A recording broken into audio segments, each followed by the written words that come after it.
Perkenalkan, nama saya Hairunisa Hutagaul. Perkenalkan, nama saya Jansen Febrianto Sumorangkir.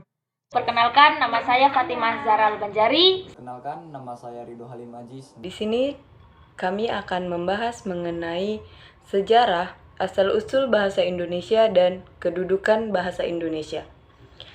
Yang pertama, bahasa di Indonesia terbagi menjadi 3, yang diantaranya yaitu bahasa Indonesia itu sendiri, bahasa daerah, dan bahasa asing. Baik, yang pertama itu ada bahasa Indonesia. Bahasa Indonesia berasal dari bahasa Melayu dan termasuk ke dalam rumpun bahasa Austronesia. Dalam hal ini, bahasa Melayu itu sudah lama digunakan sebagai lingui franca atau bahasa penghubung di Nusantara pada zaman Sriwijaya dan Majapahit. Pada masa pemerintahan kolonial Belanda, bahasa Melayu ini dikenal sebagai bahasa sehari-hari yang sering disebut dengan bahasa Melayu pasar. Bahasa Melayu pasar ini sangat mudah dimengerti, ekspresif, memiliki toleransi kesalahan yang tinggi, dan mudah menyerap istilah-istilah lain dari bahasa lain. Selain bahasa Melayu pasar, ada juga bahasa Melayu tinggi. Bahasa Melayu tinggi ini biasanya digunakan oleh kalangan kerajaan.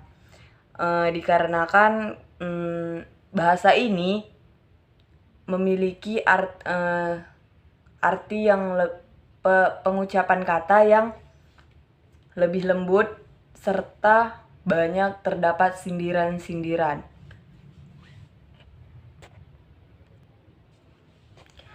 Penanaman bahasa Indonesia sebagai jati diri bangsa bermula dari peristiwa Ikrar Sumpah Pemuda pada tanggal 28 Oktober 1928. Dalam rangkaian kegiatan Kongres Pemuda kedua di Jakarta, butir ketiga Ikrar Sumpah Pemuda berbunyi, "Kami, putra-putri Indonesia, menjunjung bahasa persatuan bahasa Indonesia." Unsur yang ketiga dari Sumpah Pemuda merupakan pernyataan tekad bahwasannya bahasa Indonesia merupakan bahasa persatuan yang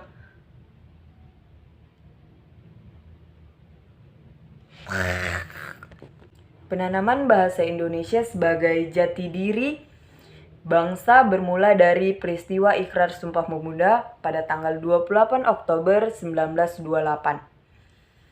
Dalam rangkaian peristiwa kegiatan Kongres Pemuda kedua di Jakarta, butir ketiga Ikrar Sumpah Pemuda berbunyi, "Kami, putra dan putri Indonesia, menjunjung bahasa persatuan bahasa Indonesia." Unsur ketiga dari Sumpah Pemuda merupakan pernyataan tekad bahwa bahasa Indonesia merupakan bahasa persatuan bangsa Indonesia. Bahasa Indonesia dinyatakan kedudukannya sebagai bahasa negara pada tanggal 18 Agustus 1945. Pada saat Undang-Undang Dasar 1945 disahkan sebagai Undang-Undang Dasar Negara Republik Indonesia. Dalam Undang-Undang Dasar 1945 disebutkan bahwa bahasa negara ialah bahasa Indonesia. Bahasa daerah. Bahasa daerah adalah bahasa-bahasa suku bangsa di Indonesia. Bahasa ini jumlahnya sangat banyak dan digunakan menyebar di seluruh daerah di Indonesia. Bahasa daerah berfungsi sebagai: yang pertama, lambang kebanggaan daerah; yang kedua, lambang identitas daerah; yang ketiga, alat perhubungan di dalam keluarga dan masyarakat daerah; dan keempat, sarana pendukung budaya daerah dan bahasa Indonesia. Dalam hubungannya dengan fungsi bahasa Indonesia, bahasa daerah merupakan pendukung bahasa Indonesia. Merupakan bahasa pengantar pada tingkat permulaan di sekolah dasar, di daerah tertentu untuk memperlancar proses kegiatan pembelajaran. Selain merupakan sumber kebahasaan untuk memperkaya bahasa Indonesia, beberapa daerah yang ada di Indonesia berasal dari rumpun bahasa Austronesia. Namun, bahasa setiap suku dan daerah selalu berubah dari waktu ke waktu. Perubahan itulah yang membuat bahasa di setiap daerah berbeda.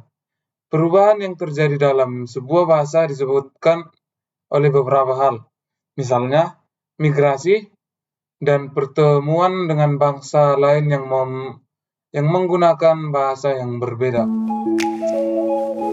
Bahasa asing diartikan dengan bahasa-bahasa di Indonesia selain bahasa Indonesia dan bahasa daerah.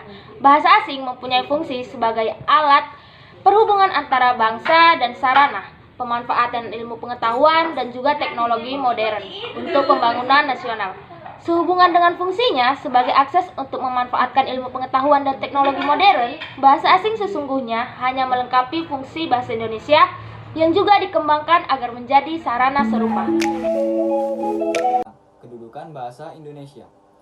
Yang pertama, bahasa Indonesia sebagai bahasa nasional, lambang kebanggaan dan kebangsaan. Lambang kebanggaan dan kebangsaan bahasa Indonesia mencerminkan nilai-nilai sosial budaya yang mendasari rasa kebangsaan. Atas dasar kebangsaan ini, bahasa Indonesia harus dijaga, pelihara, dan dikembangkan, serta rasa kebanggaan pemakaiannya serta senantiasa kita bina. Lambang-lambang identitas nasional.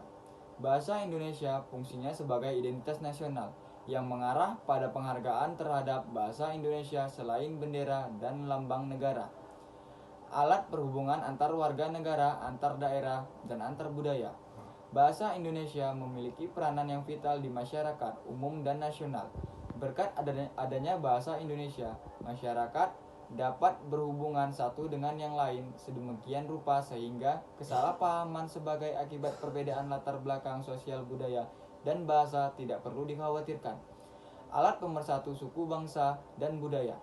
Bahasa Indonesia sebagai alat pemersatu bangsa dan suku budaya. Maksudnya adalah bahasa Indonesia memungkinkan keserasian di antara suku-suku, budaya, dan bahasa di Nusantara tanpa harus menghilangkan identitas kesukuan dan kesetiaan kepada nilai-nilai sosial budaya serta latar belakang bahasa daerah yang bersangkutan. Yang kedua, bahasa Indonesia sebagai bahasa negara. Bahasa resmi kenegaraan. Bahasa Indonesia dipakai di dalam kegiatan-kegiatan resmi kenegaraan seperti upacara, peristiwa, dan kegiatan kenegaraan baik dalam bentuk lisan maupun dalam bentuk tulisan. Bahasa pengantar dalam pendidikan. Bahasa Indonesia memiliki fungsi vital di dunia pendidikan di Nusantara, mulai dari taman kanak-kanak sampai dengan perguruan tinggi. Alat perhubungan pada tingkat nasional. Dalam hal ini, bahasa Indonesia dipakai bukan saja sebagai alat komunikasi, timbal balik antara pemerintah dan masyarakat luas, dan bukan saja sebagai alat perhubungan antar daerah dan antar suku bangsa, melainkan sebagai alat perhubungan dalam masyarakat yang sama latar belakang sosial budaya dan bahasanya.